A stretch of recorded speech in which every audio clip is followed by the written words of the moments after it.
One best book is equal to 100 good friends, but one good friend is equal to a library. Abdul കലാമിന്റെ ഒരു നല്ല സുഹൃത്ത് ലൈബ്രറിക്ക് തുല്യം എന്ന മനോഹരമായ വചനമാണിത്. ഒരു നല്ല ടീച്ചർ അവരുണ്ടാക്കിയ ലൈബ്രറിയിലൂടെ കൽക്കരിയെ കൽക്കണ്ടമാക്കിയ കഥയാണ് പെട്ടെന്ന് എന്റെ മനസ്സിലേക്ക് ഓടി വന്നത്. ടീച്ചറുടെ പേര് ഗ്രാഡി ടീച്ചർ, വിദ്യാർത്ഥിയുടെ പേര് ഒലീനിയൻ. നിങ്ങൾ കേട്ടിട്ടുണ്ടായിരിക്കും ഈ കഥ. Nicholas Kristof how Mrs Grady transformed Olly Neal എന്നൊരു ലേഖനം ന്യൂയോർക്ക് ടൈംസിൽ എഴുതിയതോടുകൂടിയാണ് സംഭവം ലോകമറിയുന്നത്. ഞാൻ ഈ കഥയൊന്ന് പറഞ്ഞോട്ടെ, ഇത്തിരി നീണ്ടുപോകുമോ എന്ന് സംശയമുണ്ട്, ക്ഷമിക്കണം. ആഫ്രിക്കയിലെ ഒരു പാവപ്പെട്ട കർഷകന്റെ 14 മക്കളിൽ ഇളയവനായിരുന്നു ഒലീനിയൽ. 12 സഹോദരന്മാരും ഒരു സഹോദരിയും. ദാരിദ്ര്യം കാരണം അച്ഛൻ ആരെയും പഠിക്കാൻ വിട്ടില്ല. പക്ഷേ ഒലീനിയലിനെ മാത്രം സ്കൂളിൽ ചേർത്തു. പക്ഷെ അവനുണ്ടല്ലോ ക്ലാസ്സിലെ ഏറ്റവും മോശം കുട്ടിയായിരുന്നു.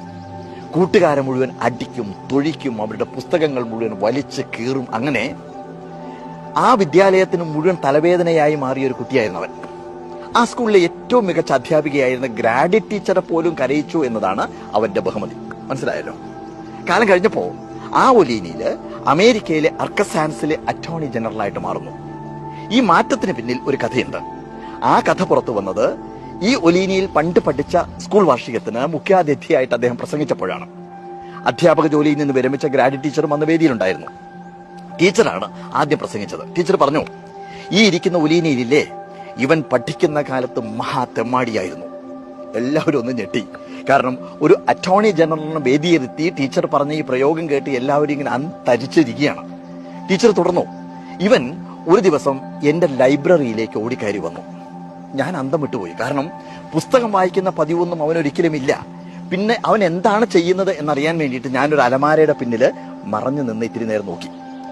അവൻ കുറെ നേരം അവിടെ നിന്നു. പിന്നെ അപ്പുറത്തുള്ള അലമാരയിൽ നിന്ന് ഒരു പുസ്തകം എടുത്ത് കുപ്പായത്തിന്റെ ഉള്ളിൽ ഒളിപ്പിച്ച് അവൻ പുറത്തേക്ക് പതുക്കെ നടന്നുപോയി. ഞാൻ നോക്കി ഏത് പുസ്തകമാണ് അവൻ എടുത്തത് എന്ന്. ഫ്രാങ്കി അർബിയുടെ the treasure of pleasant valley എന്ന ബുക്കാണ് അവൻ എടുത്തിരിക്കുന്നത്. ആ ബുക്കിനൊരു പ്രത്യേകതയുണ്ട്. അത് വായിച്ചു തുടങ്ങിക്കഴിഞ്ഞാൽ നിർത്താൻ പറ്റില്ല. അത് മാത്രമല്ല, അത് മനുഷ്യ മനസ്സിനെ ഇങ്ങനെ ആകെ മാറ്റിമറിക്കും. പക്ഷെ അന്ന് എർബിയുടെ പുസ്തകം കിട്ടാൻ വലിയ ബുദ്ധിമുട്ടായിരുന്നു. അതുകൊണ്ട് അന്ന് ഞാൻ 70 കിലോമീറ്റർ ഡ്രൈവ് ചെയ്ത് പോയി എർബിയുടെ മറ്റ് 2-3 പുസ്തകങ്ങൾ വാങ്ങിക്കൊണ്ടുവന്നു. എന്നിട്ട് ഒരു ബുക്ക് അവൻ പുസ്തകം എടുത്ത അതേ സ്ഥാനത്ത് ഞാൻ കയറ്റി വെച്ചു. അടുത്ത ദിവസം ഞാൻ കാത്തിരുന്നു. ഞാൻ പ്രതീക്ഷിച്ചതുപോലെ ഒലീനിയിൽ പാത്തും പതുങ്ങിയും വന്ന് അവന്റെ കയ്യിലുള്ള ബുക്ക് അവിടെ വെച്ച് ഞാൻ പുതുതായി കൊണ്ടുവച്ച പുസ്തകവും എടുത്തിട്ട് അന്നും അവൻ സ്ഥലം വിട്ടു. അപ്പൊ ഞാൻ എന്ത് ചെയ്തു, ആ സ്ഥാനത്ത് അടുത്ത ബുക്ക് കൊണ്ടുവച്ചു.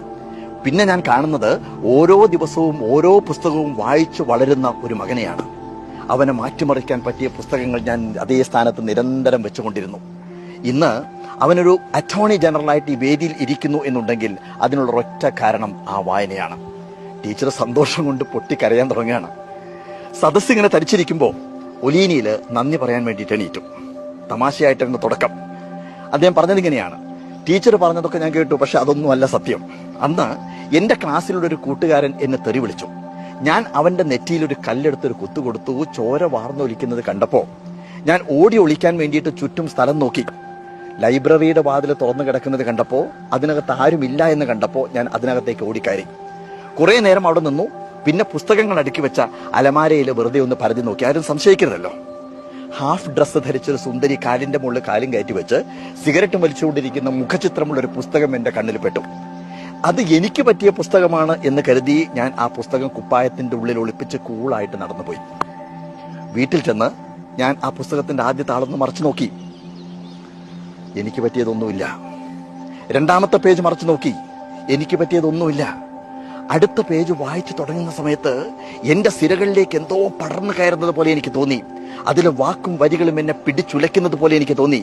അന്ന് ആ പുസ്തകം താഴെ വെക്കാൻ എനിക്ക് കഴിഞ്ഞില്ല. രാത്രി ഏറെ വൈകി ആ പുസ്തകം വായിച്ചു തീർന്നപ്പോൾ വല്ലാത്തൊരു കുറ്റബോധം. ആ പുസ്തകം അവിടെ തന്നെ കൊണ്ടുവെക്കണം എന്നൊരു തോന്നൽ. ഞാൻ അടുത്ത ദിവസം രാവിലെ ആ പുസ്തകവും എടുത്ത് അവിടെ ചെല്ലുന്ന സമയത്ത് ദൈവം എർബിയുടെ മറ്റൊരു പുസ്തകം അവിടെ കൊണ്ടുവച്ചിരിക്കുന്നു. അങ്ങനെ ഓരോ ദിവസവും എന്നെ മാറ്റിമറിക്കുന്ന പുസ്തകങ്ങൾ എനിക്കായിട്ട് ദൈവം അവിടെ അതേ സ്ഥാനത്ത് വെച്ചുകൊണ്ടേയിരുന്നു. ഞാൻ ആകെ മാറി. ഞാൻ പഠിച്ചു, ജയിച്ചു, റാങ്ക് ഹോൾഡറായി, അറ്റോർണി ജനറലായിട്ട് മാറി. പിന്നെ അയാൾ കരയാൻ തുടങ്ങിയാണ്. എന്റെ ഗ്രാഡി ടീച്ചറായിരുന്നു ആ ദൈവം എന്ന് ഇന്നാണ് ഞാൻ അറിയുന്നത്.